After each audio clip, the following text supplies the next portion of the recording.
Olá, senhoras e senhores, muito bom dia, boa tarde, boa noite. Não sei que horas você vai estar assistindo essa gravação, mas eu já quero cumprimentá-lo. Estamos aqui hoje em mais uma gravação do nosso podcast, né? Não Faz Bem, Corta. E hoje recebendo aqui um grande amigo, irmão, Tiago Irapuã. Eu falo um grande amigo, irmão, eu tenho uma convivência muito boa com o Tiago, uma consideração muito grande. E evangelista também, né, Tiago? Teólogo. Nós temos aqui uma pessoa muito bem preparada para compartilhar com você que nos assistem experiências incríveis. Tiago, seja muito bem-vindo, uma honra, um prazer recebê-lo aqui hoje nesse quadro de jovem para jovem. Seja muito bem-vindo, Tiago. Obrigado, meu irmão. Que Deus abençoe. Que Deus abençoe cada um que está acompanhando, assistindo aí também. Tenho a certeza que vai ser um papo aqui para a glória de Deus, que vai ajudar muita gente e vai nos abençoar também. Estou muito feliz de estar aqui, como você falou, eu repito, é um amigo já de longa data, a gente estava conversando antes aqui, né? Verdade. Eu nem imaginava que passou tanto tempo assim, Sim. mas glória a Deus por isso. Passou Sim. o tempo, a gente continua aqui, servindo a Deus e para a glória de Deus, esse projeto aqui, já parabéns, desde já. Conta comigo aí sempre que precisar e hoje não vai ser diferente. Vamos conversar, tenho certeza que a galera tem muito a contribuir e ser contribuída também, receber da nossa parte aqui o bate-papo para a glória de Deus, tá bom? Maravilha. Pessoal, já quero fazer aqui, já quero dar um aviso aos convidados que nos antecederam aqui, que antecedeu o Tiago. Veja bem, nós temos aqui essa maravilha hoje na mesa. Já temos aqui um patrocinador, isso mesmo, patrocinador. Deixa eu ver se eu acerto o nome, é Lau Cake. Isso, patrocinador Lau Cake. Eles fazem bolos, petiscos, né? E hoje nos presentearam com essas maravilhas aqui na mesa, né, Tiago? Então, fique à vontade para degustar aqui, enquanto nós formos trocando essa ideia. Vamos lá, iniciando. Tiago, eu quero começar aqui com a seguinte pergunta. Quem é o Tiago no geral? Já para o público que nos assistem conhecer aqui de fato quem é o Tiago. No geral, acho que quieto, paciente demais, falando de personalidade, né? Minha personalidade tem muito dessas características. É muito introvertido, poderia dizer, mas com uma fé em Deus que moldou minha vida. E aí talvez porque que isso não pareça, que eu seja quieto, que eu seja introvertido, que às vezes as pessoas que me conhecem, né, da igreja, da sala de aula, como você disse, me veem ali falando em público com alguma desenvoltura, que eu não acho que seja das melhores, mas é, é alguma desenvoltura, até pelo tempo que já estamos pregando o evangelho, dando aula, mas tudo isso é graça, cara. É graça, é o que Deus fez na minha vida, porque se dependesse de mim, da minha personalidade mesmo, é isso. Seria um cara quieto, o famoso nerd, talvez. Sim. Fico ali com os meus livros, assistindo meus filmes, minhas séries, dentro de casa. Acho que da minha criação, da minha formação, acho que só a questão do esporte, assim mesmo, do futebol, do futsal, que me levou a ter um tipo de convivência social a mais. Mas fora isso, totalmente. Fui criado sozinho, né? Eu tenho um irmão, só que meu irmão é muito mais velho que eu, então a gente não foi criado junto. Quando eu era criança, ele já estava chegando na fase adulta. Então, fui uma criança criada, um adolescente ali sempre muito só.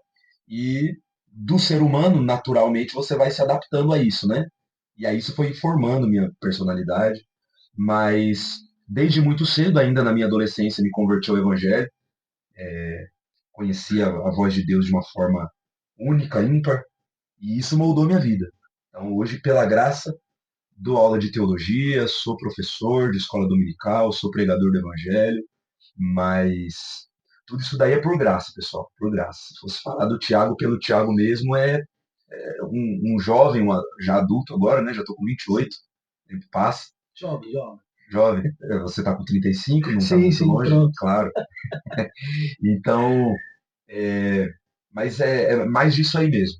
Quem me conhece intimamente sabe disso. Minha esposa, aliás, já aproveitar para mandar um beijo para Joyce, né? Meus pais, né? Meu pai e minha mãe sabem que isso é a verdade do que o Tiago é. Mas uma pessoa muito curioso isso, né? Muito quieto, muito introvertido, mas que gosto disso aqui, gosto de gente. Não tenho nenhuma fobia, nenhuma questão social, antissocial assim não, mas acho que mais pela forma de criação e tudo mais, eu acabei desenvolvendo isso. E acho que Deus já sabendo de tudo, né, pensou, aproveitou disso daí e falou, já sei onde eu vou te usar. Então na igreja eu sou esse cara. Quando tenho oportunidade falo, se não tenho, tento influenciar pessoas para que falem e tenho dado minha vida aí para isso. Perfeito. Tiago, embora você já tenha respondido aqui, mas eu gostaria que você detalhasse um pouco mais aí como foi a sua criação, né? Talvez as pessoas que nos assistem agora, os Sim. jovens que nos assistem agora, né, olhando o seu perfil, porque é exatamente isso. Se nós olharmos o perfil do Tiago aqui, né, vou usar um jargão aqui que geralmente as pessoas irão entender.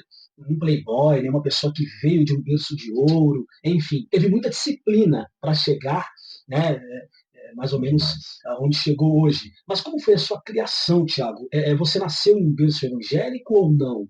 Então, não, mas logo muito cedo a minha mãe se converteu. Então, quando eu tinha ali meus 6 anos, minha mãe, então eu venho de um lar que meus pais não eram cristãos, e aí, como eu disse, eu tenho um irmão mais velho, que à época também não era cristão, é diferença de 15 anos de idade minha para o meu irmão.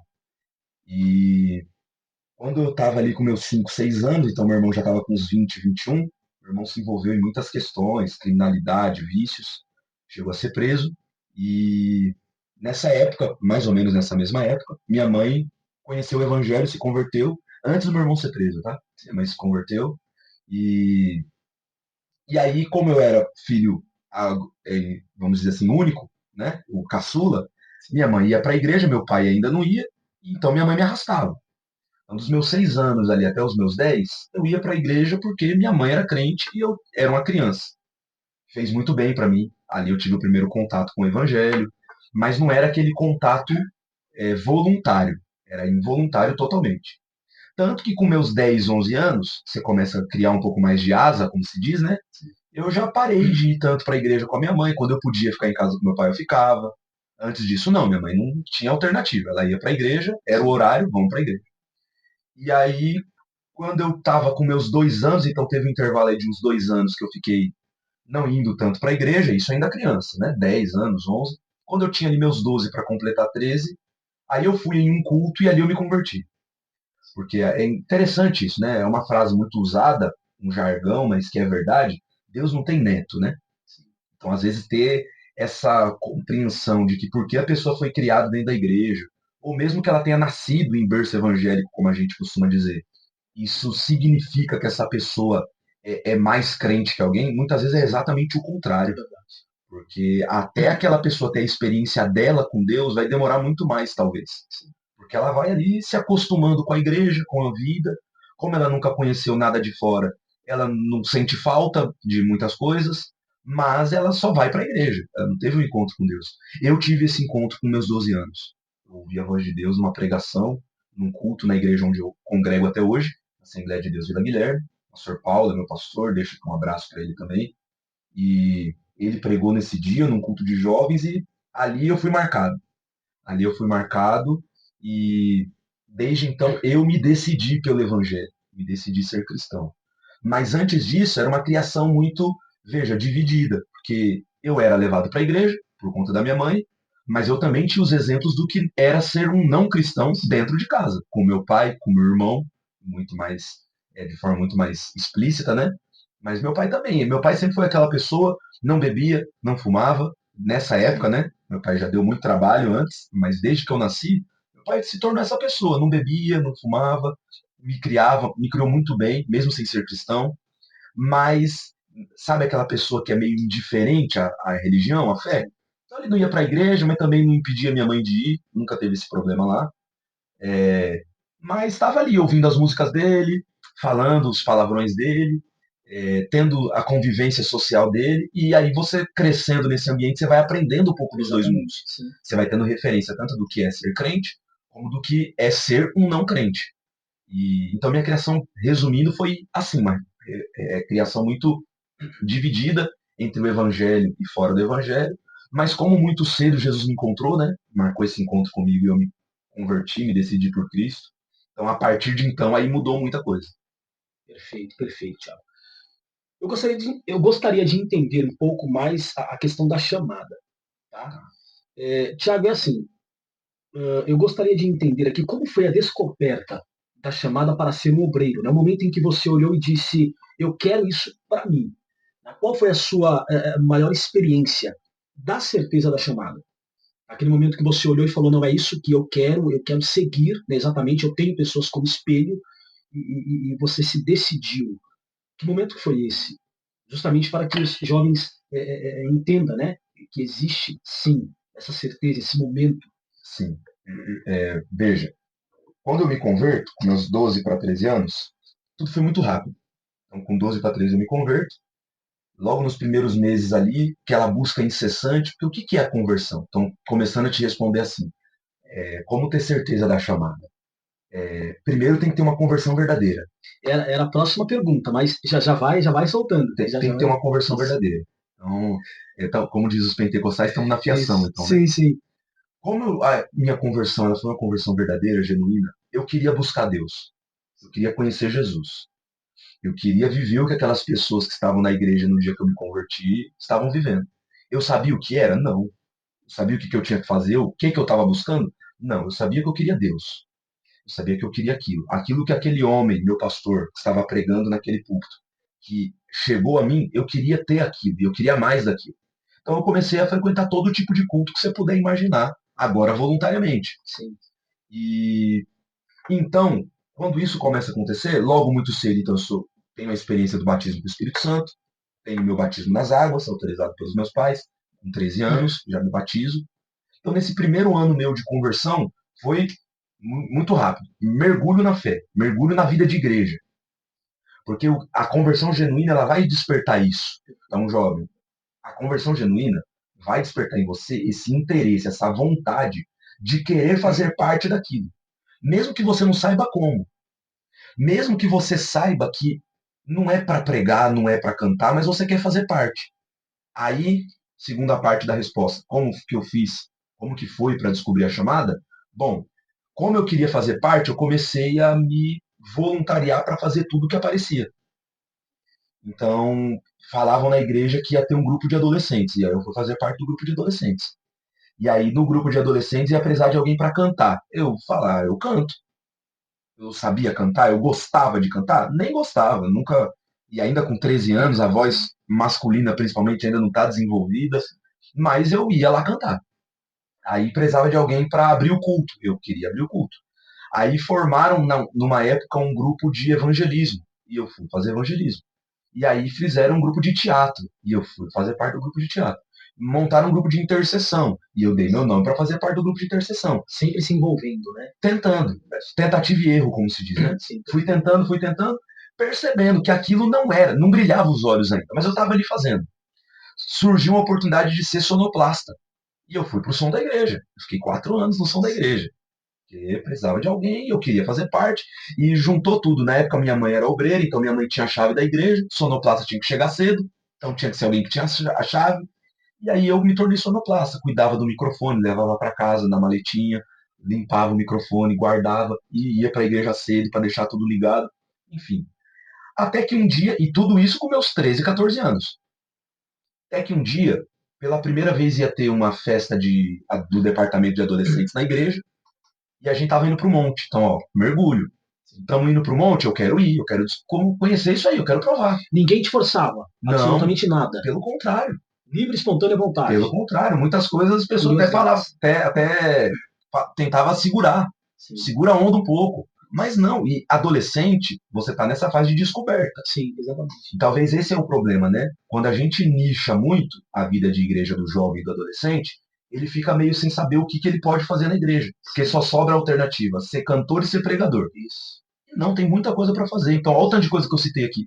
Intercessão, missão na rua, teatro.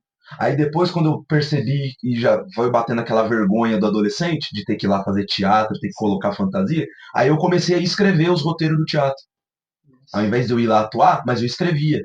Eu e um outro irmão, o irmão Reinaldo. Então a gente escrevia os roteiros e os irmãos iam lá, fazia as apresentações. Mas enfim, até que chegou uma época que estávamos indo para o monte, o pessoal indo para o monte, eu me envolvi no meio e fomos. E lá no monte estavam os líderes do meu departamento, com quem eu era muito próximo, por essa vontade de querer estar sempre perto, né? Geralmente o adolescente, o jovem, o líder tem que ficar implorando para ele participar das coisas. E Isso. como eu fazia questão de participar, então eu tinha mais proximidade com eles. E aí uma vez tinha acabado o período de oração no monte, a gente estava voltando, cada um para o carro, e acho que eu ia voltar junto com eles. E eu ouvi entre eles conversando. Estava chegando a festividade do departamento. E eles falaram: ó, o pregador do primeiro dia cancelou, não vai poder vir. E aí a gente só tem o pregador dos últimos, acho que eram 3 dias, e ia ter só o pregador dos últimos 2. E o primeiro dia era uma quinta-feira, que é um dia mais difícil, porque tem culto em outras igrejas, é pouca gente para cooperar. E eu ouvi na conversa eles falando assim: a gente gostaria muito que tivesse um adolescente para pregar, né, para incentivar eles. Será que ninguém conhece um adolescente que poderia vir pregar? Para os próprios adolescentes do grupo aqui se despertar, para eles, né, fazer a obra. E eu ouvi essa conversa e guardei no meu coração e fui para casa.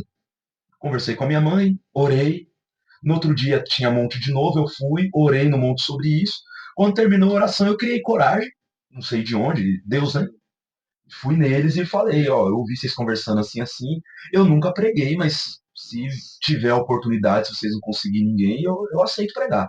Meus líderes na época eram a missionária Mônica e o irmão Márcio. Se colocou à disposição, né? Me coloquei à disposição. Exatamente. Se tiver alguém, precisar de alguém para pregar, não tiver, eu ouvi vocês falando que queriam um adolescente. Eu nunca preguei, mas eu tenho vontade de ver como é que é. E aí eles guardaram aquilo, não me deram resposta no dia. No outro dia eles me responderam. Então, ó, você vai pregar, o tema é esse. Vai lá, estuda, se precisar vai lá em casa pra gente ajudar. E fui lá nesse dia então e preguei. Preguei pessimamente, falando no sentido técnico, mas com graça, com fervor, com paixão. E desci do púlpito convicto, eu nasci para isso aqui. Naquele dia eu desci do púlpito com essa sensação. Ali foi a certeza. Foi a certeza da chamada. Perfeito. Então não foi Deus me deu a certeza para ir lá pregar. Eu fui lá e preguei, e depois que eu preguei, eu desci e falei: é isso. Então, o que eu poderia indicar para os jovens, com base na minha experiência, é isso. Não ficar esperando. Eu creio, por ser pentecostal, eu creio que Deus pode chegar para alguém e falar de maneira convicta: você vai ser isso, eu te chamei para fazer tal coisa. Eu creio nisso. Mas a minha experiência não foi essa. A minha experiência foi. Depois eu refletindo, até Deus já tinha falado essas coisas comigo. Mas não tinha sido algo tão claro, tão direto. Então, a minha experiência de convicção da chamada foi fazer. Vai lá e faz. Vai lá e canta. Aí você vai ver que não chamou. Tem uma frase que fala sobre isso, né? Acho que é do inventor da lâmpada lá. Isso. Ele fala que ele fez, acho que 1000 vezes a técnica e descobriu 999 formas de não fazer uma lâmpada. Sim. Até a que deu certo. Eu fui meio que nessa aí. Fui fazendo, até que um dia eu preguei pela primeira vez e desci do púlpito naquele dia convicto. Eu nasci para isso aqui. E é assim que funciona, né, Thiago? Às vezes o jovem que nos assiste agora, ele pensa: mas eu vou passar vergonha. Mas não vai dar certo. Não, são inúmeras tentativas. Até chegar num grau de não, perfeição, tá? Ninguém é perfeito em absolutamente nada. Todos nós cometemos erros. Se você assistir esse podcast aqui, com muita atenção, você vai analisar que, de certa forma, eu cometo erros aqui, né? E estamos aqui para melhorar a cada dia. Então é exatamente isso. A convicção ela veio naquele momento e foram inúmeras tentativas. Isso. Né? Ô, Thiago, compartilha conosco para nós encerrarmos aqui, porque já passou quase 20 minutos aqui. Meu Deus. Qual foi a sua maior experiência com Deus? Tá? Na questão espiritual mesmo, uma experiência que marcou a sua vida e o chamado. Cara, são tantas. Mas acho que eu vou fazer um contraponto aqui, então. Contraponto não, né? Eu vou falar algo aqui que vai ser um anticlímax. Sim. Eu vou falar de uma experiência porque são inúmeras experiências nós pentecostais. Antes aqui nos bastidores a gente estava conversando com alguns irmãos, você vê coisas que Deus nos usa, muitas vezes para a glória dele, que a gente realiza, que a gente nem sabe que aconteceu e aconteceu.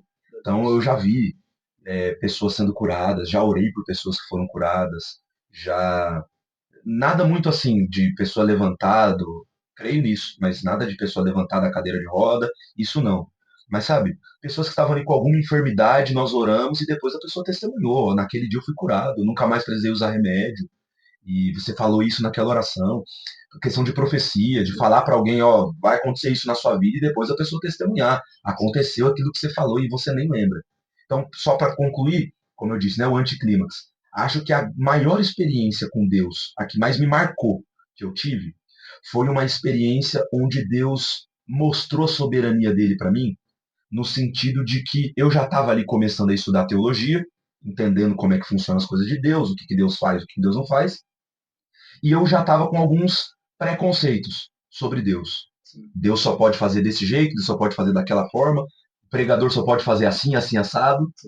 E até que um dia eu vi Deus usar uma pessoa que estava sendo totalmente contrária a tudo que eu tinha aprendido, e Deus usou. Então, resumindo e concluindo, eu tinha um amigo que estava afastado do evangelho, e eu pregava para ele de todas as formas, eu usava todo o conhecimento teológico que eu tinha para tentar trazer ele para a igreja, e ele não vinha.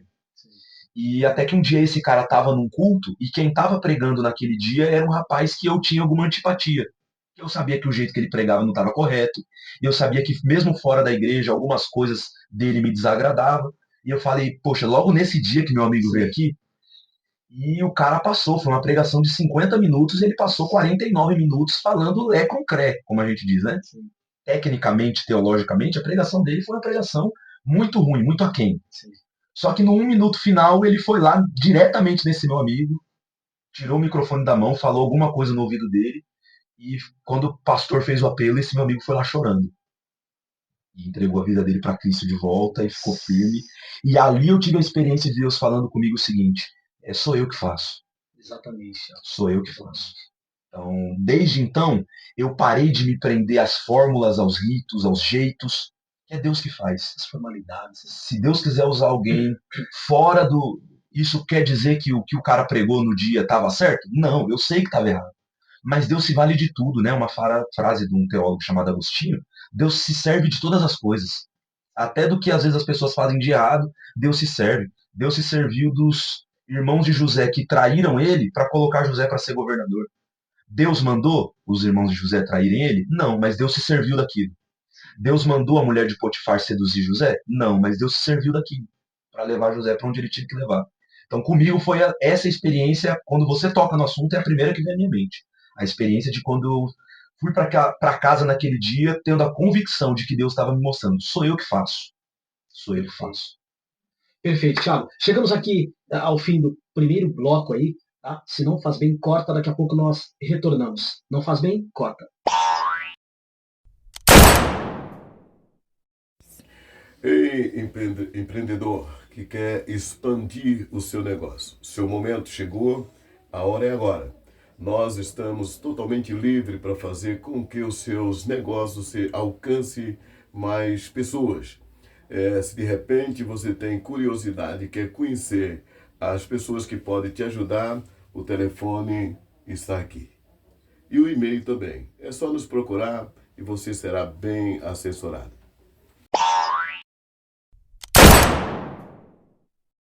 É isso aí, estamos retornando aqui ao nosso segundo bloco e hoje recebendo aqui uma visita ilustre, grande irmão e amigo Tiago Irapuã.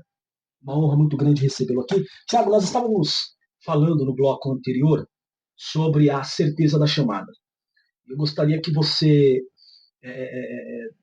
fizesse um resumo aqui, Tiago, porque assim, eu converso com muitos jovens e essas conversas nós tratamos muito do tema chamada.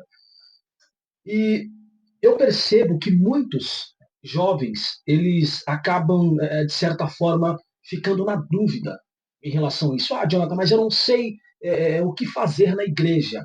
Né? Eu não sei de que forma vou identificar a questão da chamada, se eu sou um pregador, um cantor, enfim. E eu gostaria, Tiago, que você resumisse para o jovem que nos assiste agora, que tem essa dúvida, tá? Quais os critérios para esse jovem identificar, descobrir o chamado à luz da palavra? Tá? O jovem olhar e falar, não, com base nesses critérios, hoje eu consigo identificar aí a chamada. Tá, eu vou resumir em 3, então. Isso aqui não é elaboração técnica minha, não, tá? Os estudos teológicos, você pesquisar sobre o assunto, você vai entender isso.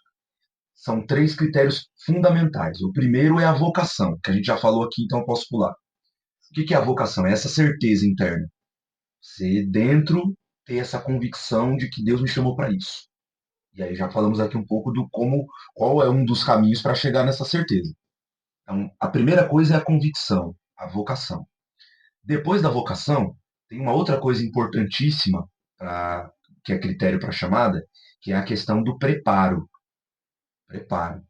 Então, veja, uma coisa é você ter vontade de fazer algo, outra coisa é você ter competência, estar preparado para fazer esse algo. E aí você vai estar preparado no primeiro dia, jovem? Não. Mas você vai começar pouco a pouco e vai ao longo do caminho se capacitando. Então, uma vez que você já tem a vocação, agora você precisa de preparo, de capacitação. Então vai fazer curso na área, vai estudar sobre, vai viver com pessoas que atuam na área. É o que no meio do mercado de trabalho vai chamar do estágio, né? No reino de Deus não é diferente. Anda com pessoas que já estão há mais tempo fazendo aquilo que você está descobrindo, que é a sua vocação, que você está sentindo de Deus que você quer fazer. Vai andar com esse tipo de gente, vai se envolver, vai descobrir, vai estudar sobre novas formas. O tempo todo muda. Você vê, a gente fala de teologia, para citar um exemplo, a teologia. Hoje em dia, os meios de estudo teológico são totalmente diferentes de 30 anos atrás. Então, 30 anos atrás, uma pessoa que queria ser teólogo, ela teria que ir para um seminário, que isso significa, ela tinha que ir para um lugar, ficar lá morando, passar 4 anos lá como seminarista, para depois ela voltar e começar a pôr em prática tudo que ela aprendeu ao longo de 4 anos. Hoje em dia, não. Hoje em dia, algumas igrejas, dentro da igreja local, você tem curso de teologia. Sim. Então, você pode, ao mesmo tempo, já ir estudando e vivendo a vida de igreja. E tecnologia, né, facilitou muito a questão disso. Hoje você estuda online, Sim, então você vê. Mas isso precisou o quê? Que alguém olhasse para isso e enxergasse ali uma possibilidade. Sim. Fosse estudar o assunto. Tem como ter uma escola teológica online? Tem, então vamos fazer. Então, isso é o preparo. Então a pessoa tem que se preparar para aquilo que ela quer fazer. Isso envolve também a questão da confirmação da igreja. Né? Porque quando você se prepara, as pessoas vão confirmando que você pode fazer aquilo. Porque quando você faz algo e você não está pronto para aquilo, as pessoas vão ter um pé atrás, os comentários vão surgir. Mesmo você sendo preparado, terão comentários. Agora imagine você não estando. As pessoas vão comentar. Alguém pode, de forma jocosa, tirar sarro, né? Alguém pode querer te constranger. Agora, quanto mais preparado você é, as pessoas perdem as armas. Elas ficam desarmadas quanto a isso. Elas não têm muito o que falar. E aí elas próprias vão confirmando. Eu acho importante falar isso porque às vezes as pessoas também entram naquele radical do não interessa o que os outros pensam. Não, irmão, o que os outros pensam é importante. Sim, sim, exatamente. Se só você está enxergando uma coisa e 1000 pessoas estão enxergando o contrário, talvez a chance de você estar errado é grande. Quer dizer que você está errado? Não, pode ser que você esteja certo e 1000 pessoas estejam erradas. Mas a chance maior é de que elas estejam certas. Tem um filósofo e ele disse o seguinte: não se preocupe com as críticas. Eu não me recordo agora que filósofo disse isso, o escritor. Ele disse o seguinte: não se preocupe com as críticas, melhore o seu argumento. Isso, perfeito. Simples, olha aí. Né? Perfeito. Melhore o seu argumento. Ponto. É isso aí. Né? É isso aí. Então, quando você se capacita, a própria igreja vai começando a olhar, as pessoas ao seu redor vão te falando: oh, por que você não faz isso? Isso é bom. A gente viu você fazendo lá, você canta bem, vai cantar. Você fala bem, prega lá um dia na reunião, vai lá no Tarde da Bênção, vai lá no culto no lar, dá uma palavra.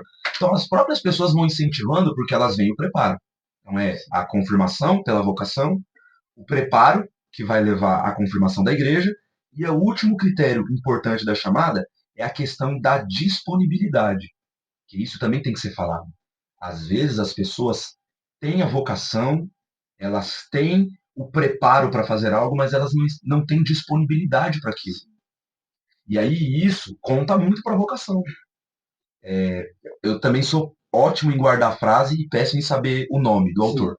Tem uma muito importante que ela diz assim, muito importante para mim, que ela diz assim: se não agora, quando? Se não aqui, onde? E se não eu, quem? Então, ó, se não eu, quem? Se não agora, quando? E se não aqui, onde? O que essa reflexão leva a pensar? Eu chamo, para tentar simplificar e usar uma forma bíblica, eu chamo de síndrome de Esther. A Esther, a rainha da Bíblia, a personagem bíblica, ela chegou à posição de rainha da Pérsia sem aspiração nenhuma. Ela não queria ser rainha. Praticamente é como se tivesse caído no colo dela aquele cargo. Ela estava num país que não era para ela estar lá. Aí a rainha foi deposta, a rainha Vasti. Aí surgiu um concurso que ela não se inscreveu. Ela não quis se inscrever no concurso para ser rainha. Alguém inscreveu ela, sem ela nem saber como. O Mardoqueu, né? Foi lá e inscreveu ela. Aí ela foi pro concurso. Lendo o texto, você percebe que no concurso, diversas moças se preparando de tudo que é jeito para agradar o rei para ser escolhida. Sim. Ela lavou o rosto, fez um coque e foi. Não se adornou igual as outras. E o rei bateu o olho nele e falou: gostei dessa. No meio de milhares. Ela foi escolhida para ser rainha, sem querer. Só que aí ela foi escolhida para ser rainha e a história era a seguinte: por conta da última experiência do rei, ó, rainha Esther, você só pode entrar aqui se eu te chamar, senão você morre, se você entrar sem ser chamada, e se eu te chamar e você não vir, você também morre. No meio desse interim, o povo judeu recebe uma sentença de morte pelo Ramã, e o Mardoqueu vai lá chamar a Esther para conversar com ela, e ele fala, em outras palavras, o que a gente falou aqui: minha filha, se não for você, quem? Sim. Se não for aqui, onde? Se não for agora, quando? Porque ele chega para ele e fala assim, agora citando o texto bíblico: não pensa você que por você ser rainha você vai escapar. E quem sabe não foi para esse momento que Deus te colocou aí. Então você tá no lugar certo, na hora certa, você é a pessoa certa para fazer o que tem que ser feito. Vai lá e faz. E se você não fizer, socorro e livramento de outra parte virá. Mas você vai pagar o preço por isso. Tu e a casa do teu pai vai perecer. E outra, a sentença não é de morte para os judeus e você não é judia, então você vai ser morta? Você não vai entrar lá para fazer nada, porque senão ele vai te matar. Se você não fizer nada, ele também vai te matar. Faz alguma coisa. Então, ela estava no lugar certo, na hora certa, para fazer aquilo. E às vezes as pessoas elas não enxergam isso na vida delas. Onde é o lugar para eu executar meu ministério? Onde você está? Com o quê? Com o que você tem. Mas se não for você, quem vai ser? E é isso. Espiritualmente a gente sabe que Deus não depende da gente. Então, se não for você, Deus vai usar alguém. Mas se você tá aí, talvez é para você fazer. Tá vendo, João? Então, entenda isso. É importante. Tiago, e fique à vontade aqui. Tá? Nós temos um patrocínio aqui, para deixar claro. Lau Cake, isso, nos patrocinou aqui com esses petiscos. E, enfim, Tiago, está aqui, pode se servir. Tá? É que eles não sabem que eles não sabem que nos intervalos aqui a gente está dando lugar aqui na TV. Isso, exatamente. Tiago, veja bem, eu descobri o seguinte, também em conversas com jovens. Nós temos dois públicos hoje. Tá? Nós temos os jovens. Eu vou aqui colocar como classe A. Nós temos os jovens que estão de um lado, que eles almejam o psicopado, né? Episcopado, isso. Eles querem ser obreiros, porém tem essa dificuldade de identificar aí o chamado. Existe essa dificuldade, a gente sabe que isso é muito forte no meio da juventude. Só que nós temos aqueles jovens que até têm chamado, só que eles não querem ser obreiros. Eu já conversei com diversos jovens, filhos de pastores, e eles falam para mim o seguinte: Jonathan, eu não quero ser obreiro, eu prefiro ser um baterista, um guitarrista. Eu fui baterista, tá, gente? Então, assim, né? E hoje nós seguimos aí na presença de Deus, servindo como obreiro. Mas existe essa classe de jovens, e eles não querem, simplesmente, eles falam: não, Jonathan, eu não quero, talvez pelo sofrimento do meu pai, eu vi o meu pai sofrer muito. Onde você acha que está a falha, Thiago, na sua opinião? Tá? Porque, sim, existe o jovem que ele não tem interesse, né? Mas existe aquele jovem que ele tem os motivos do porquê ele não quer ser um obreiro. Eu já conversei muito com esses jovens. Onde você acha que está a falha aí? Como teólogo, eu sou a turma das definições, das terminologias. Então eu sou aquele cara que, quando a gente fala de, sei lá, qualquer assunto, salvação, então vamos discutir o que é o termo salvação, de onde ele vem, ele é traduzido de qual idioma, qual que é a palavra que a gente está falando, o que isso quer dizer na prática. Então, como teólogo, como todo teólogo, eu sou dessa turma, sou dessa galera. E por que eu estou citando isso? Porque eu enxergo um problema que é: os jovens hoje não querem ser obreiro, porque a falha está, nós, mais velhos, nós da liderança, nós que já somos, temos uma péssima definição prática do que é ser obreiro. Enquanto você estava falando, é exatamente a vivência de igreja que eu tenho e o estudo nos leva a entender isso também. O que é ser um obreiro? É quem trabalha na obra de Deus. Aí veja como nós não definimos direito o que é ser obreiro. A pessoa que fala assim, não, eu prefiro ser músico do que ser obreiro. Cara, para mim, o músico ele é mais obreiro da igreja do que eu, que sou evangelista. Porque eu, na minha igreja, eu tenho quantas oportunidades para pregar e ministrar a igreja? Uma no mês, duas no mês, três no mês, quando muito. O baterista ele tá ali todo dia. Sim. O baterista ele toca em todo culto. O pessoal da música, em todos os cultos, eles estão ministrando a igreja. Porque eles não estão tocando. É que, por nós não definirmos isso corretamente, às vezes parece que eles estão ali só para tocar. Não, você está ali para fazer uma música onde você vai ajudar a igreja a louvar a Deus. Então você, através do seu instrumento, através do que ele está cantando no vocal, você está ministrando a igreja. Quem é que ministra a igreja? São os obreiros. O músico, ele já é um obreiro da igreja. Só que ninguém explicou isso para ele. E como ele acha que ser obreiro, porque é a nossa falha, a definição do que é ser obreiro. Na nossa definição, o que é ser obreiro? É pôr certo tipo de roupa, frequentar certo tipo de evento, para fazer certo tipo de coisa. Não, irmão, obreiro é todo mundo que faz alguma coisa na obra. Que serve. Que serve. Qualquer forma de ministrar, o que é ministrar? É servir. Então, todo ministro, então a pessoa que está tocando bateria é ministro? É. E o cara que está pregando no microfone? Também. E o irmão que está na porta recebendo o visitante? Também é ministro. Ele está ministrando a pessoa que está chegando. Ele talvez é tão importante ou mais do que eu que vou pregar. Porque dependendo da maneira que ele recebe a pessoa na porta, eu posso pregar a mensagem que for, aquela pessoa não volta. Ela vai para outra igreja. Eu já vi isso acontecer muito. Eu posso pregar a mensagem teológica que for, com a graça que for.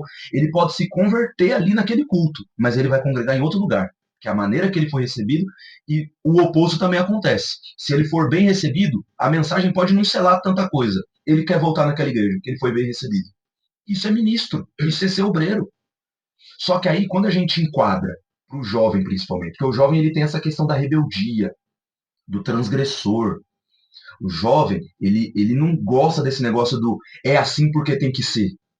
Não, não é assim porque tem que ser. Eu sempre conto, quando eu converso com as pessoas, essa experiência. Uma vez me dediquei a sentar com os adolescentes da minha igreja, que lá o departamento de adolescentes é entre 11 e 14 anos.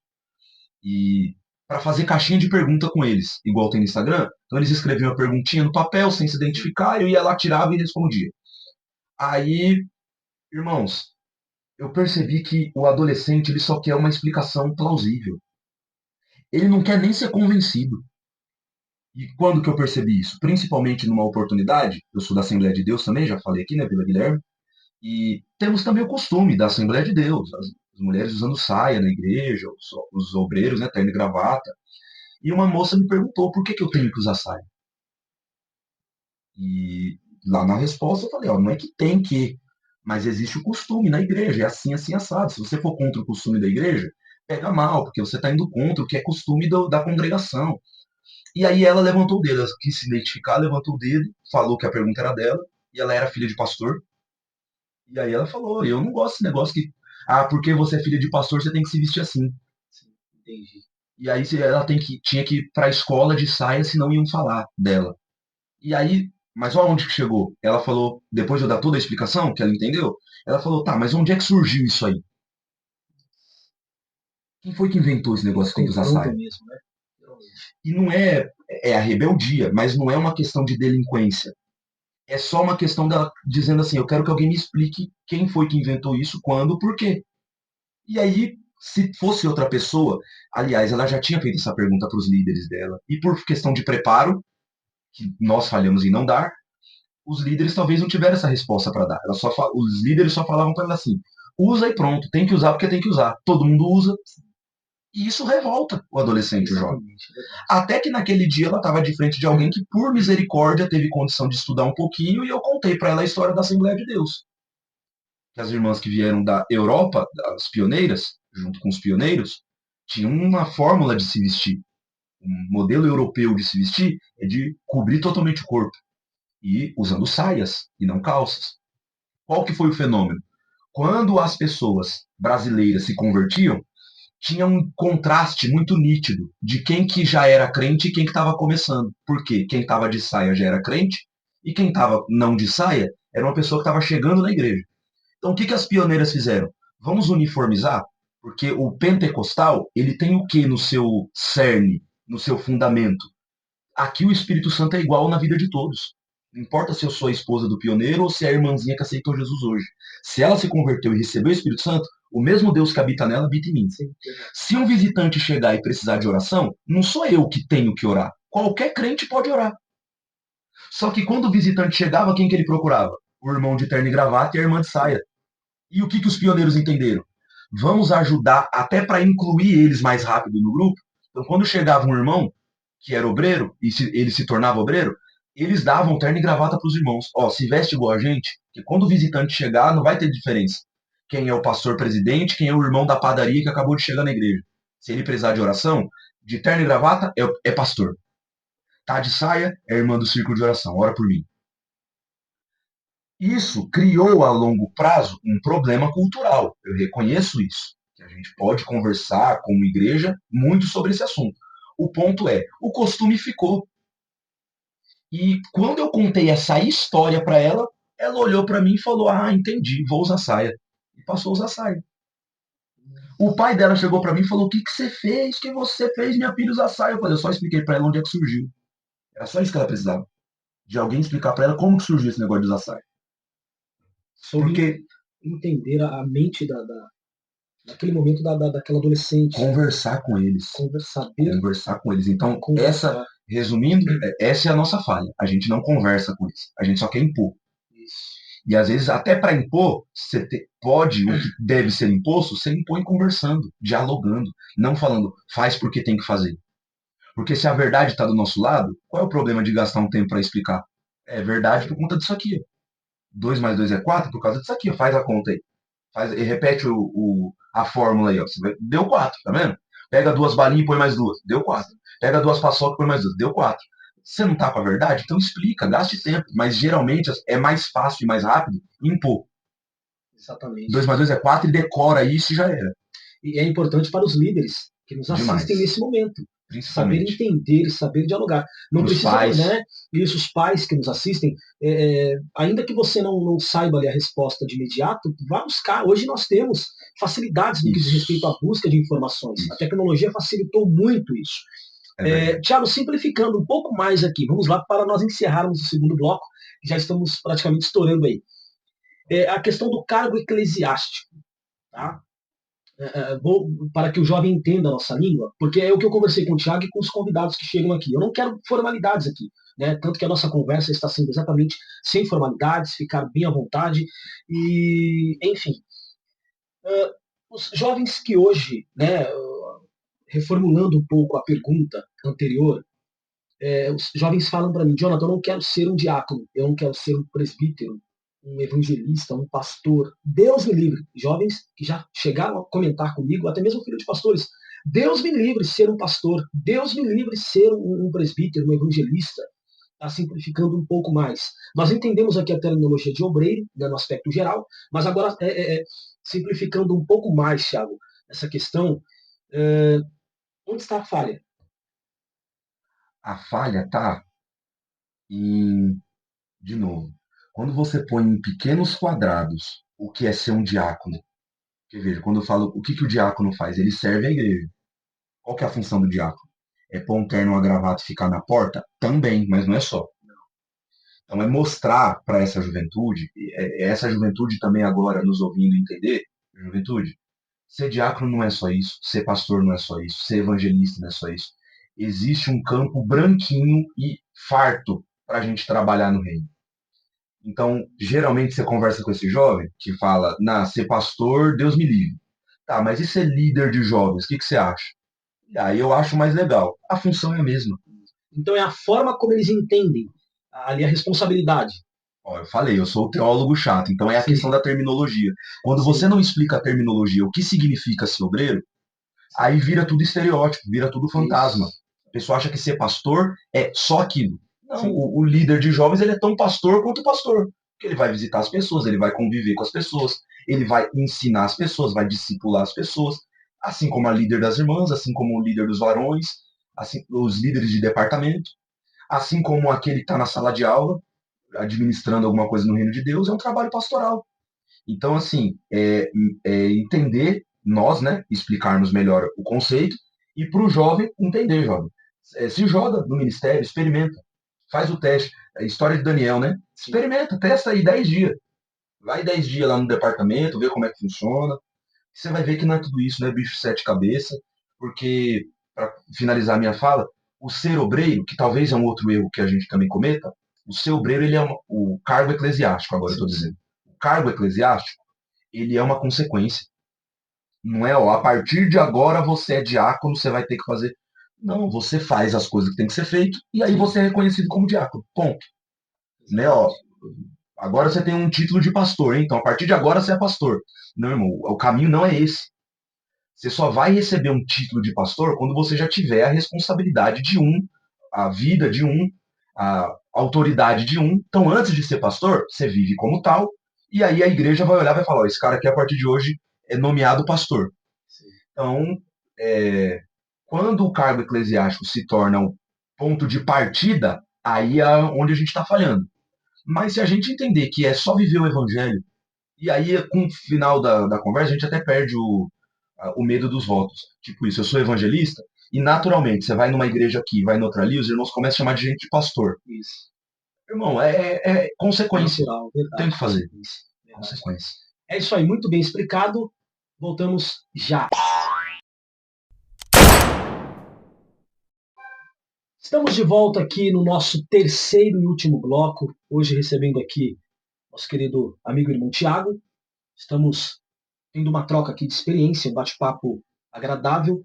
E eu tenho certeza que será de suma importância e vai agregar muito para as pessoas que nos assistem nesse momento. Tiago, nós iremos abordar agora a questão profissional. Conta para nós aí, para os jovens adolescentes que nos assistem, quem é o Tiago como profissional, que função exerce. Ótimo. Então, hoje, a minha atuação profissional é como professor e diretor de um instituto teológico. Eu comecei a estudar teologia com 15 anos, muito cedo. Então, já com 17 para 18 já estava formado ali nos cursos, né? Fui fazer bacharel depois de algum tempo. E nesse interim, né, fui me lançar ao mercado de trabalho.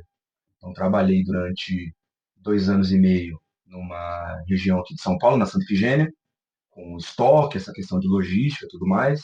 Depois trabalhei num outro período por mais um ano como vendedor, aqui na região de Jundiaí. E em todo esse tempo tentando conciliar a teologia com isso, porque depois que eu já estava lá no primeiro emprego, que eu fui me lançar para essa parte da teologia como profissão mesmo. Pode continuar. Pode seguir? Pode seguir. Então, depois de um tempo, quando eu já estava atuando na teologia e convivendo com a outra profissão, né, com a profissão que até então era a minha única profissão, fazia as aulas de teologia sem muito retorno financeiro, eu fui percebendo que aquilo ali poderia ser uma maneira de tanto louvar a Deus, de ter o meu ministério, porque veja, eu prego desde os 15 anos, mas eu nunca tive cara de pedir nada para pregar em lugar nenhum. Até hoje não tem. Até hoje. E aí discussões à parte aqui sobre isso. Eu sou prova isso. disso. Já chamei muito o Thiago para ministrar, né, Thiago? Amém. Glória a Deus. Falava que não cobrava. Né, e continuo não cobrando. Não cobra para ministrar. Continuo não cobrando. Prova disso. Nunca achei isso correto, cordato, mas a partir do momento que eu começo a estudar teologia, eu percebo que ali a gente já estava falando de uma parte técnica. Sim. Ali exige você buscar. Eu fiz teologia, eu tinha que pagar para fazer teologia. Então eu nunca paguei para começar a pregar, para ser pregador, mas para estudar exige um custo na questão de material e tudo mais. Então eu entendi que ali seria uma possível fonte de renda. No começo difícil, então para jovens não há fórmula mágica. Você não vai começar a dar aula de teologia hoje e amanhã você vai estar vivendo disso. Aliás, hoje eu consigo viver isso estando casado, dividindo despesas com a minha esposa.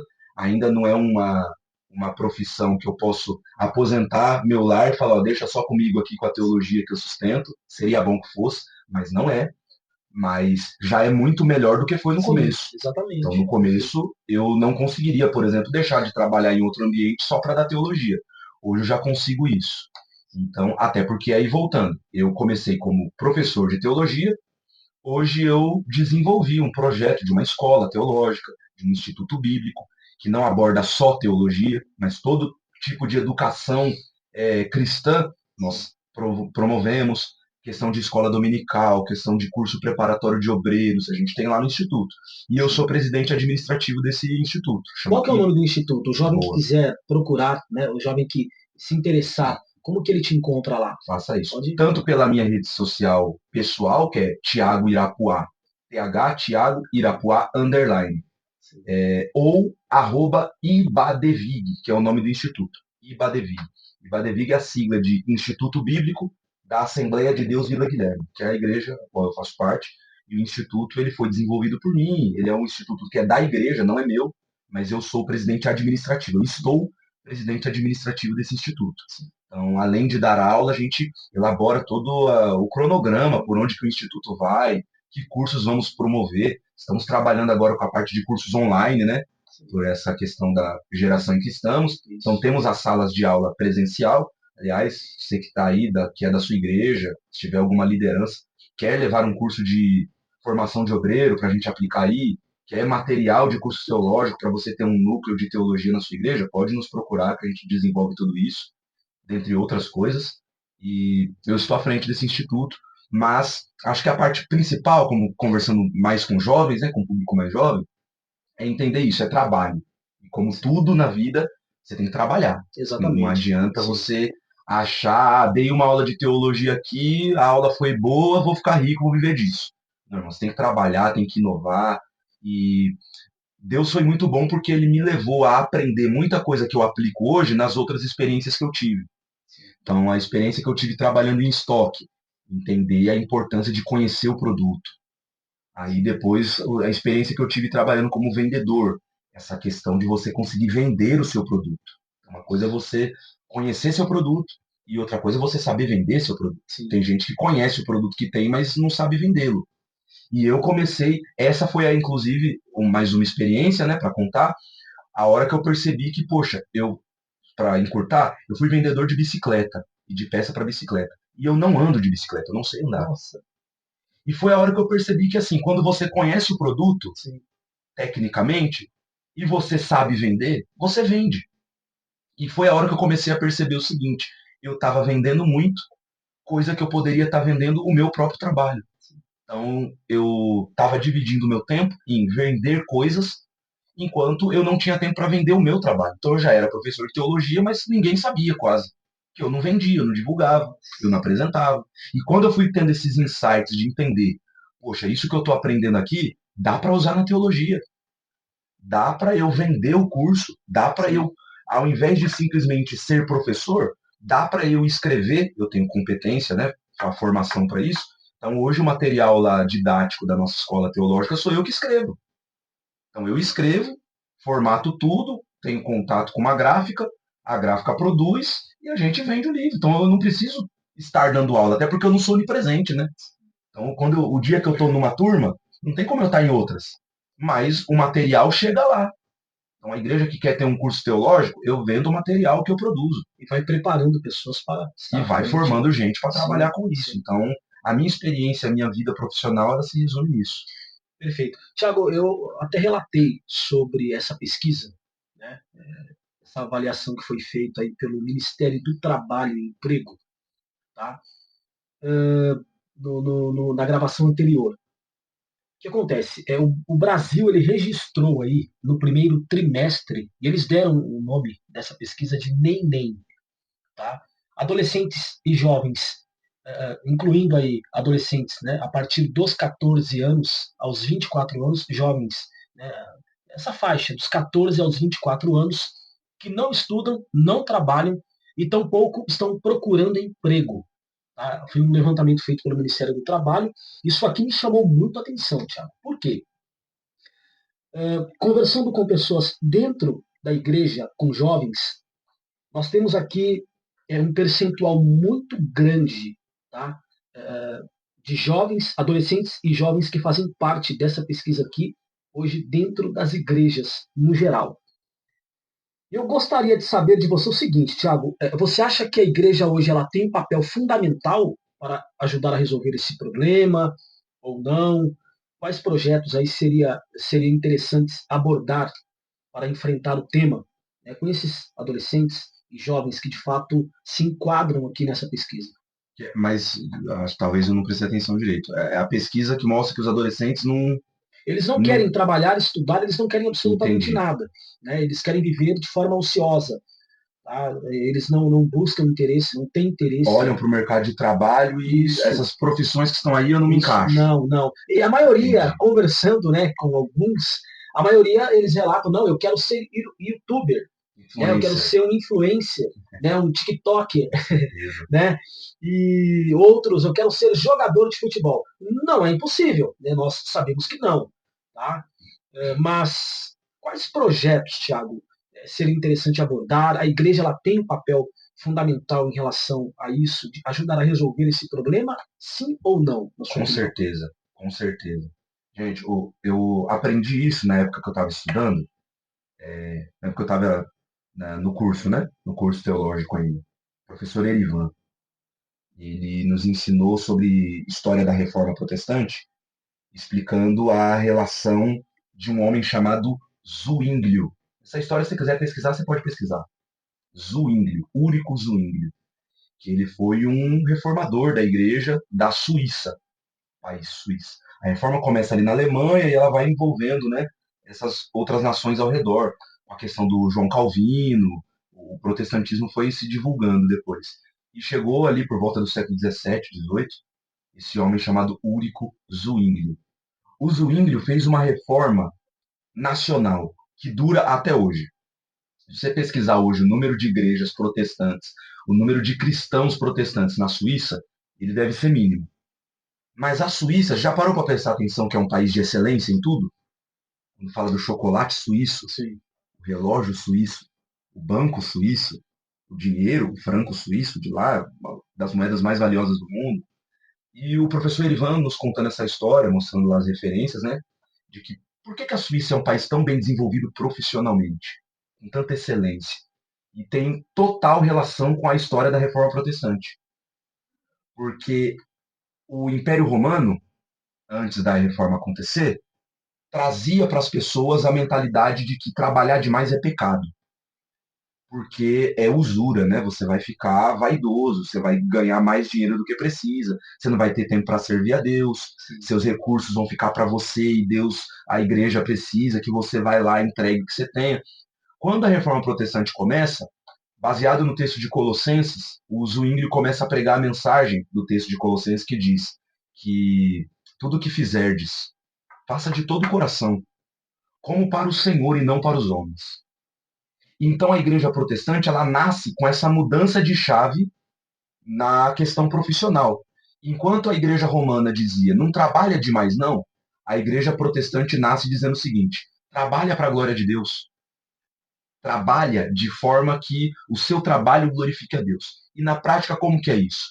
Aí eles começaram a entender o seguinte, com o que você trabalha? Você é relojoeiro? Faça um relógio pensando que esse relógio vai ser posto no braço de Deus.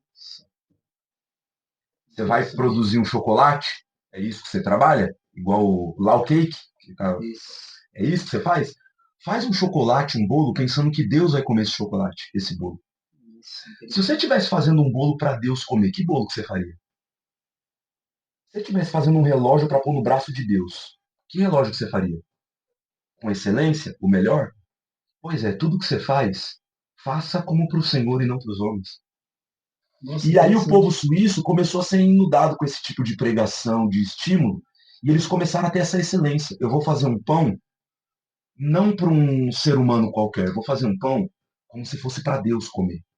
Até porque o ser humano que vai comer esse pão, ele é a imagem e semelhança de Deus.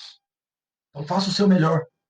E aí as pessoas começam a ter excelência no trabalho. Elas começam não a deixar de trabalhar para servir a Deus, mas elas começam a servir a Deus com o seu trabalho. Então hoje, tem pouquíssimas igrejas na Suíça em comparação com o Brasil. Mas se você vai na Suíça, eu nunca fui, mas é o que popularmente a história diz isso. Quem vai na Suíça e come um chocolate suíço, come com aquela sensação de glória a Deus, que Sim, chocolate bom. muito bom. Você põe no braço um relógio suíço e fala glória a Deus, que negócio bonito, bem feito. Então, jovem, talvez você vai conseguir ser influencer, pode ser que sim, pode ser que não, você vai ser jogador, pode ser que sim, pode ser que não, mas veja como você querer glorificar a Deus em tudo molda até sua vida profissional. Então, o que você faz? O que você já faz? O ponto é, faça como se você estivesse fazendo para Deus. E você vai ver como aquilo ali é importante. Quando eu comecei a perceber que a minha maneira de explicar a Bíblia fazia as pessoas sair dizendo, nossa, eu nunca tinha entendido esse texto. Eu nunca tinha entendido por que na Bíblia falava essa coisa. Eu vivia com essa dúvida, por que na igreja as coisas funcionam assim e não assado? E essa aula me ajudou a entender. Você volta para casa satisfeito. Porque além de ter recebido o valor pago por isso, você volta com a sensação de eu fiz o meu trabalho para a glória de Deus. E isso se aplica a qualquer área. Qualquer área. Então, o que o jovem precisa pensar é sair dessa mentalidade de onde é que eu vou ganhar dinheiro, onde é que vai ser mais fácil, e ir para a mentalidade do onde é que Deus vai ser glorificado. O que eu posso fazer para a glória de Deus? E aí vai dar certo. Perfeito. Pessoal, é assim, eu queria fazer muitas perguntas para o Thiago, mas está esgotando praticamente o nosso tempo aí, terceiro bloco. Ainda eu tenho mais algumas perguntas, então eu vou partir já para a questão da espiritualidade no aspecto geral, em relação à visão que você tem de fora.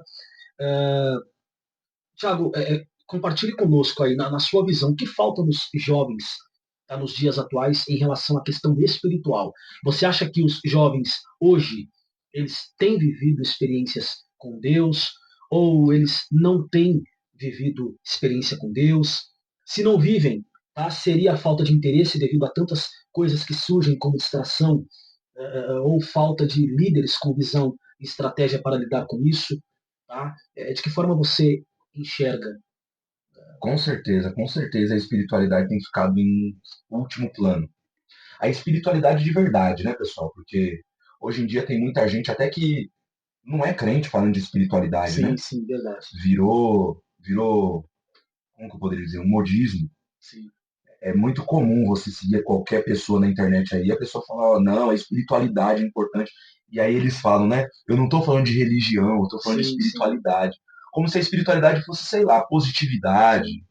Mas não, eu estou falando da espiritualidade de verdade. Sim. Aquela que é associada à religião, sim. Ao caminho, sim. A Jesus Cristo, sim. Essa espiritualidade, ela está escassa. Até nos adultos, né? Quem dirá nos jovens. Isso, verdade. Então, os jovens têm tido cada vez menos experiências com Deus. Têm tido cada vez menos histórias para contar de coisas que elas viveram com Deus. Elas estão querendo cada vez menos conhecer e buscar a Deus. E o que eu diria para esses jovens, o que eles precisam é isso. Pode parecer reducionista, pode parecer que é mais do mesmo, talvez, não sei, até está chato esse papo, mas o jovem precisa querer buscar Deus, mais do que qualquer coisa. Perfeito. Mais do que querer ser jogador ou tiktoker, você tem que querer conhecer Deus. Você tem que querer conhecer Deus. E como naquela passagem daquela mulher samaritana, né? Aquela mulher que foi lá buscar água até que ela encontrou alguém que falou, se você souber o que eu tenho para você, você nunca mais vai ter sede. E ela ficou animada, ela falou, então me dá isso aí que você tem para que eu não precise mais voltar aqui para buscar água. E quando ela conhece Jesus de verdade, ela abandona o cântaro dela e vai para a cidade chamar os outros para conhecer Jesus. Isso é espiritualidade. E é engraçado, eu estava falando hoje desse texto lá na igreja, porque aí os discípulos que tinham ido comprar comida chegam com as sacolas de comida, falando para Jesus, mestre, come. Aqui, ó, trouxemos a comida que o senhor pediu, come. E Jesus responde assim, eu não estou com fome. E eles começam a falar entre eles assim, mas será que alguém deu de comer para ele? Será que ele comeu alguma coisa? E aí Jesus fala para eles assim, a minha comida é fazer a vontade daquele que me enviou. A minha fome não é disso aí. Então, jovens, é até uma oração isso que eu estou falando. Que a sua vontade não seja só ser famoso, ser conhecido, ser rico. Você pode ter essa vontade. mas que a sua vontade maior seja de conhecer a Deus, de fazer a vontade de Deus.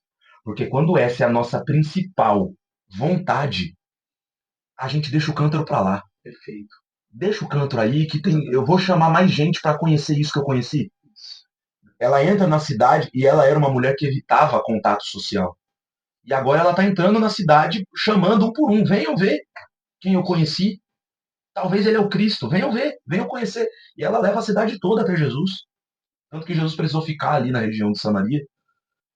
Jovem, você precisa querer conhecer Deus. Isso moldou a minha vida, tá? Isso moldou a minha vida. A gente pode, se você quiser, até montar depois, deixa marcado aí para deixar o pessoal com gosto de quero mais. Sim. A gente marca em um outro bate-papo para falar sobre a questão de sexualidade. Porque eu tive, por ter sido criado na igreja, diversos desafios com a pornografia. Diversos. E para vencer foi um processo muito longo, o caminho é difícil, as ferramentas não são tão bem divulgadas quanto parece.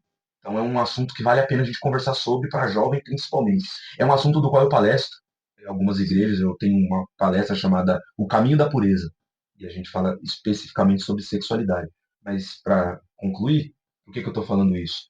Porque quando eu estava estudando sobre o assunto, primeiramente procurando a minha cura, nem pensando em palestrar para os outros, procurando a minha, resolver o meu problema com a pornografia, o que eu aprendi que mudou tudo é que Jesus não exige que a gente não ame nada.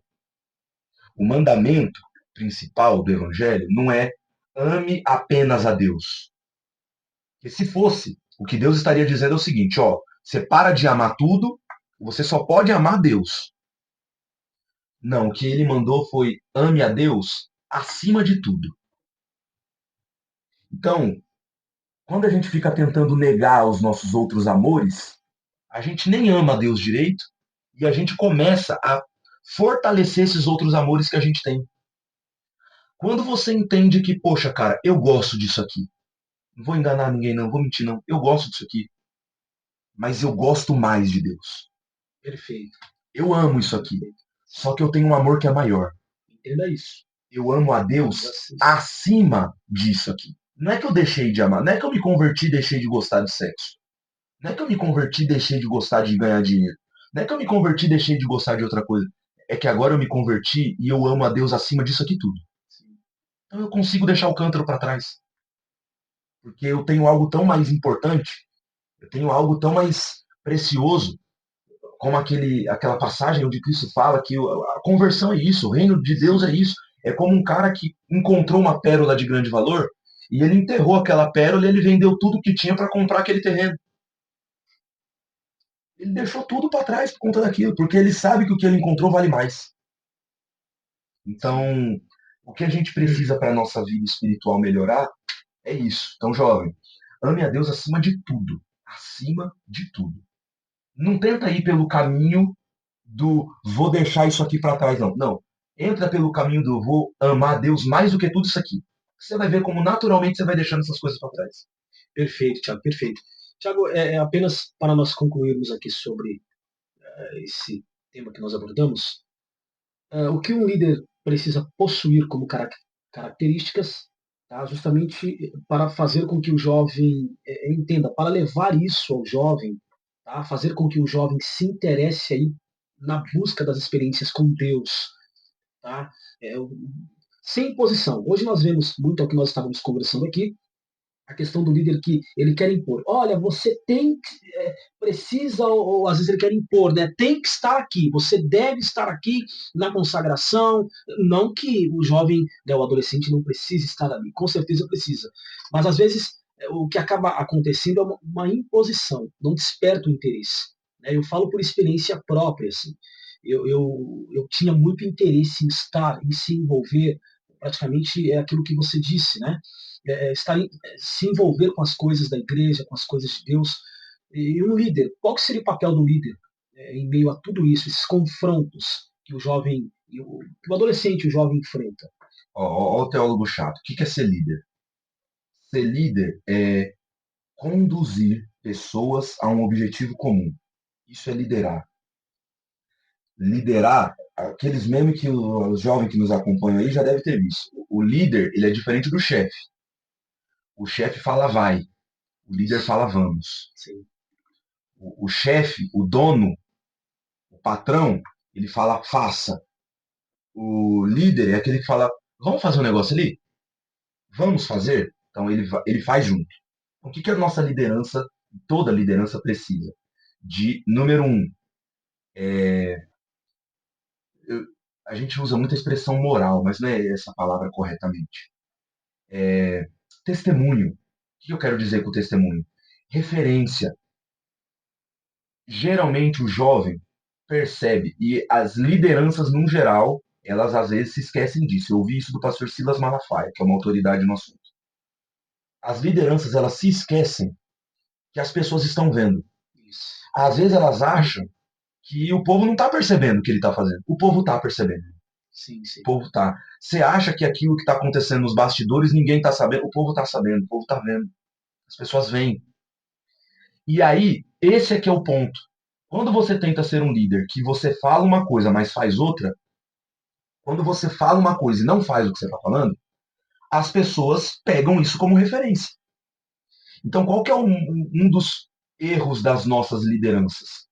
É o erro de ensinar o que é certo e não fazer o que tem que ser feito. Em teologia, os termos técnicos da teologia, eu vou falar o teologuês aqui e depois eu traduzo.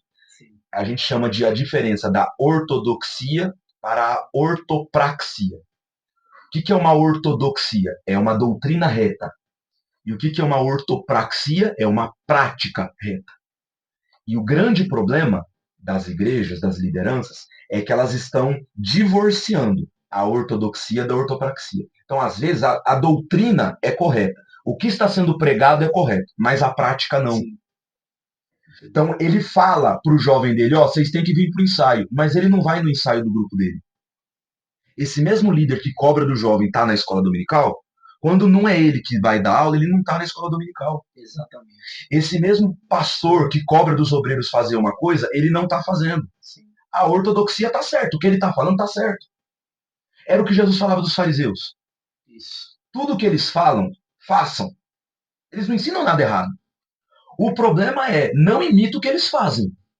Porque eles falam uma coisa e fazem outra. Tem uma fala que justamente vem nesse sentido, né? Faz o que... Como que é? O que eu mando, Isso. mas não faz o que eu faço. É a frase da pessoa que se isenta da responsabilidade. Se você é líder, a sua responsabilidade é levar as pessoas a fazer o que você está fazendo. E não o que você está falando. Isso é ser líder. Líder é... Como é que Jesus liderava? O projeto de liderança da igreja é o mesmo desde sempre. Chama discipulado. Como que era o discipulado de Jesus? Ele reunia a galera e falava, galera, vocês vão fazer isso, isso e aquilo? Não, ele chamava os perdidos e falava, vem comigo. Sim, sim. E ele ia fazendo e os caras estavam lá acompanhando ele fazer. Quando chegou a hora, eles falaram, agora vocês vão lá e fazem. O que vocês viram ele fazer. E aí vocês vão fazer discípulos em meu nome. Qual que era a ideia? Tudo que vocês me viram fazendo, vocês vão fazer e vão chamar pessoas para ver o que vocês estão fazendo, para eles fazerem depois também. Esse é o projeto de liderança. Quando a liderança se torna simplesmente autoritária, de vai lá e faz isso, tem que fazer aquilo, tem que fazer aquilo outro, mas ela não é liderança prática, ela falha. Então, para os líderes, para a liderança, o que eu deixaria de exemplo é isso. O que a gente precisa? Mais prática. Mais prática. Você que é líder de jovens e de adolescentes, ao invés de você só falar do conceito, leva para a prática. Eu estou levando isso para a sala de aula agora. Quando eu vou dar uma matéria, sei lá, de evangelismo, eu fico menos tempo falando sobre evangelismo, eu explico o conceito, dou para eles um papel, uma caneta e falo, vamos para a rua evangelizar. Que assim que você vai aprender o que é evangelismo. Vai para a rua.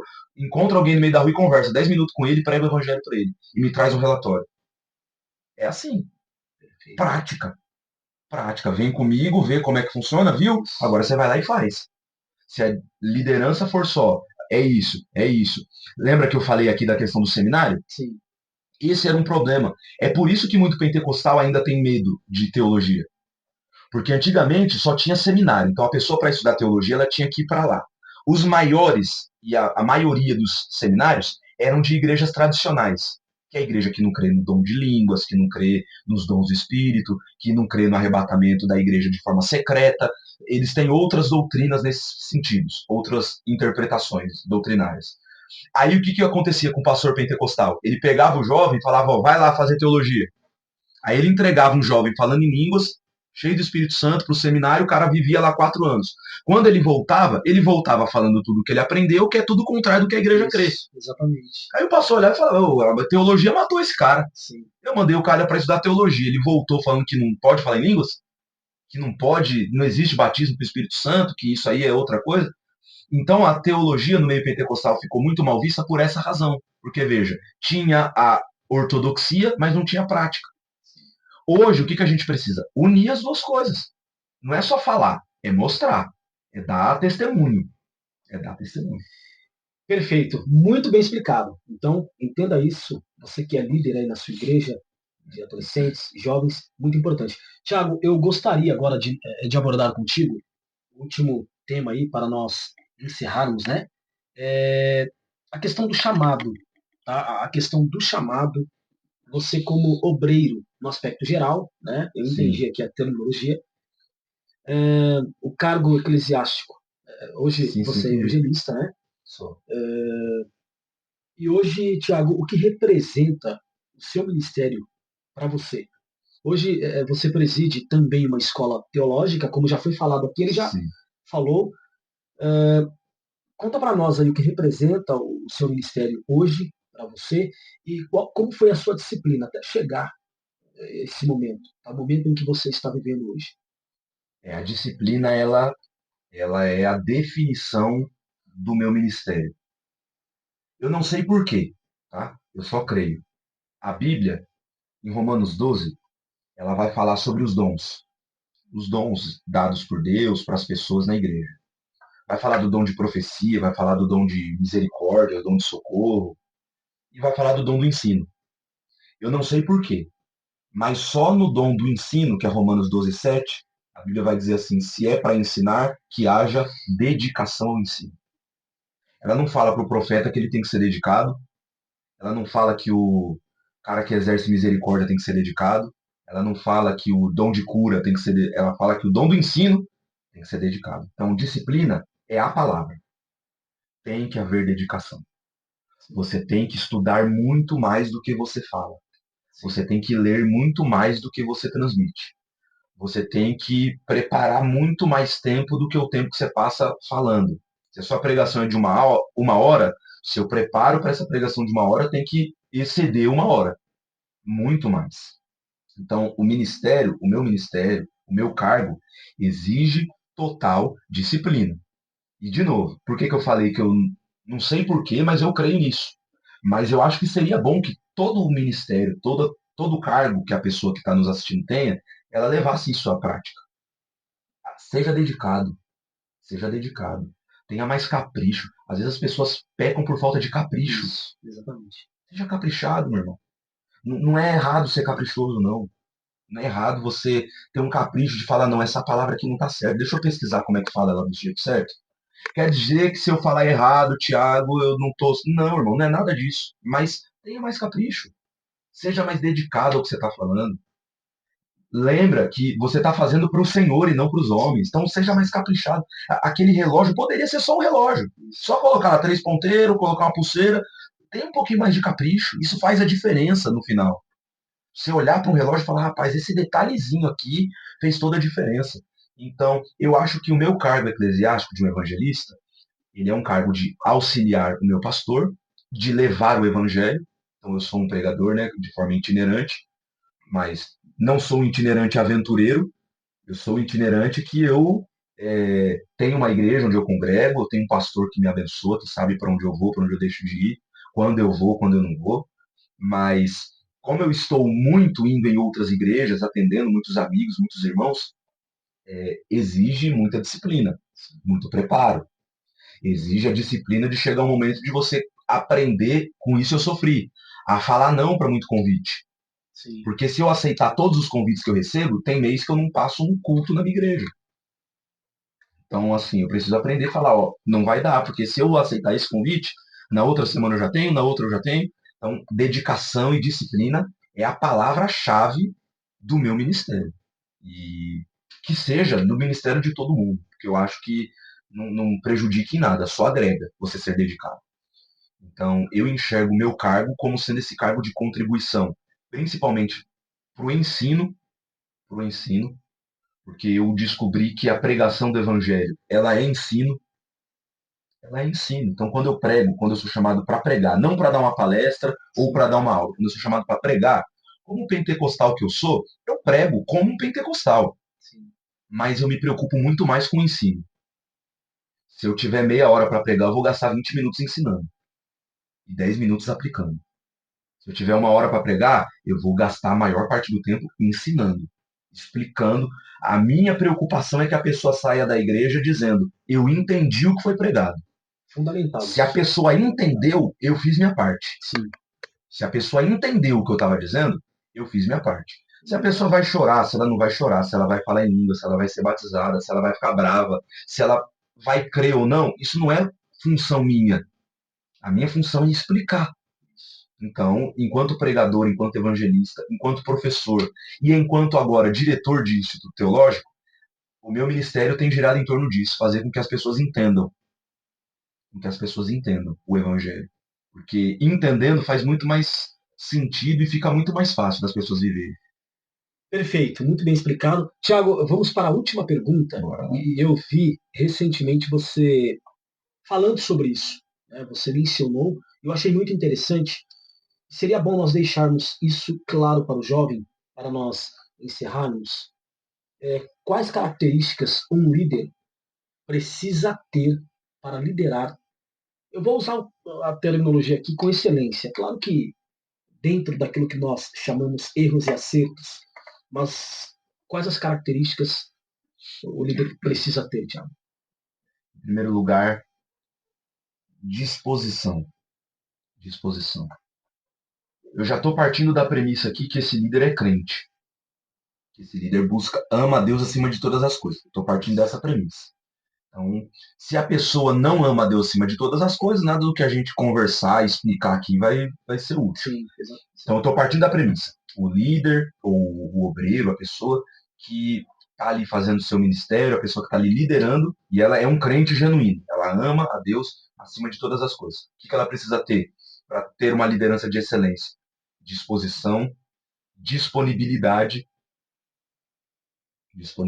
porque, como eu estava falando na questão da vocação, do chamado, às vezes você quer, pensa assim, vou sair só um pouco da liderança só para exemplificar. Sim. Pensa numa pessoa que tem aquele ministério missionário. Ela quer viajar o mundo para levar o evangelho. Mas ela tem uma profissão que a família dela depende daquele salário, não dá.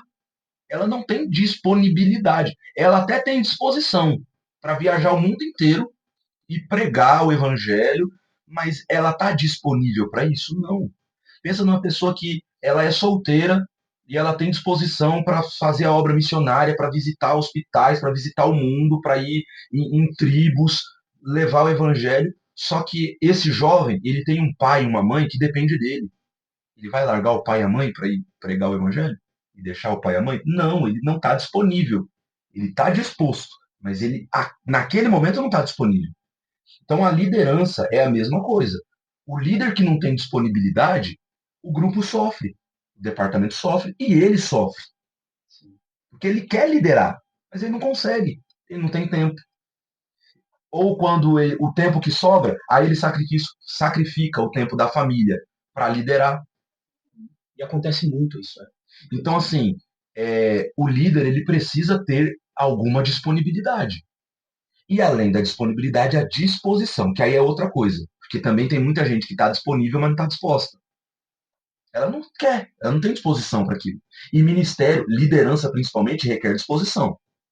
E eu estou aqui desarmado, dizendo, é uma disposição da qual eu não tenho, por exemplo. Eu olho para o meu pastor e para os pastores, para os líderes de departamento, e eu tiro o chapéu, eu bato palma. Porque como eu já disse aqui, liderança é um trabalho pastoral. Você tem que apacentar pessoa por pessoa. Você não é líder de um grupo. Entendi. Quando você só lidera o grupo, é mole. Ensaia dia tal. Quem veio ensaia, vamos cantar, vamos responder carta dia tal. Vai lá com quem foi. Agora, quando você lidera tendo que cuidar de um por um, entrar na vida de um por um, ver os desafios que um por um tem. E aí você vai lidar com uma pessoa que ela quer servir a Deus e não consegue. E você vai lidar com outra pessoa que nem quer servir a Deus.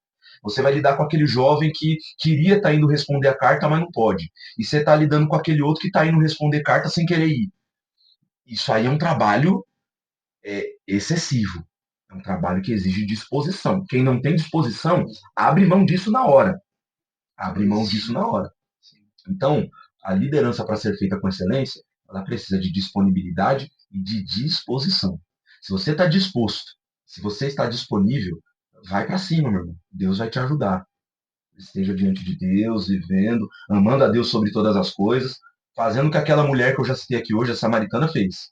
Larga o cântaro para trás e fala, eu vou transbordar aqui do que eu tenho, que agora o que eu tenho vai alcançar outras vidas. Faça isso. Mas, quando falta disponibilidade, quando falta disposição, fica muito mais difícil.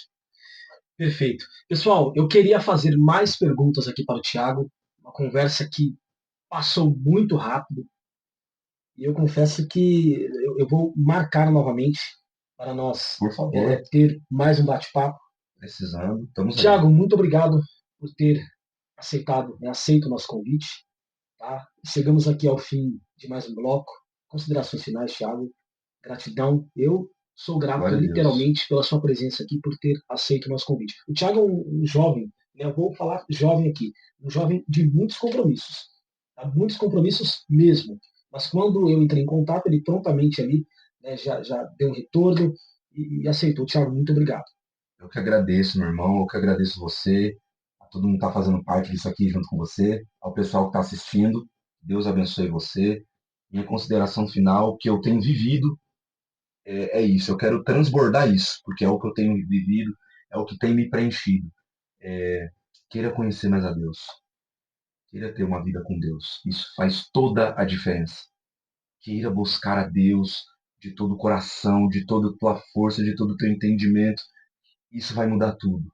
Isso vai mudar tudo. Então, eu sou uma pessoa com muitos desafios, muitos problemas, muitos erros. Não sou perfeito, estou longe de ser, mas, biblicamente, é como a Bíblia nos fala. Não que eu já tenha chegado. O que eu faço é esquecer as coisas que para trás ficam. Eu sigo para o que está à frente. Sim. Eu tenho um alvo e eu quero chegar nesse alvo. E deixo para trás tudo que ficou para trás e eu quero avançar, eu quero conhecer mais de Deus. Eu quero viver aquilo que aqueles discípulos viviam. E quando Jesus acalmou aquela tempestade, eles já estavam há algum tempo com Jesus, vendo Jesus fazendo tanto tipo de milagre. Então, para eles já era para ser comum ver milagre, né? Mas naquele dia, quando Jesus parou o vento e o mar, eles ficaram olhando para o outro dizendo: quem é esse? Como quem está dizendo assim: eu não conheço esse cara. Quem é esse cara? Eles já tinham visto um monte de coisa acontecer, mas quem é esse que até o vento e o mar obedecem? Né? Então, a minha consideração final é essa. Queira conhecer a Deus porque eu quero. Então, que você também queira, e isso vai ser para a glória de Deus. O mundo vai ser muito melhor, as igrejas serão muito melhores se a gente tiver essa finalidade. Amém? Perfeito. E agradeço a você, perdão te cortar, mas mais uma vez, você é um amigo que eu considero, quando precisar de mim, eu estou às ordens, tá bom? Eu que agradeço, Thiago. Muito obrigado mais uma vez. Amém. Tá? E você que nos assiste, compartilhe esse vídeo, envie lá para o seu líder, para o seu amigo que precisa saber dessas experiências. Eu tenho certeza que vai agregar muito aí na sua vida profissional, espiritual e pessoal. Tá bom?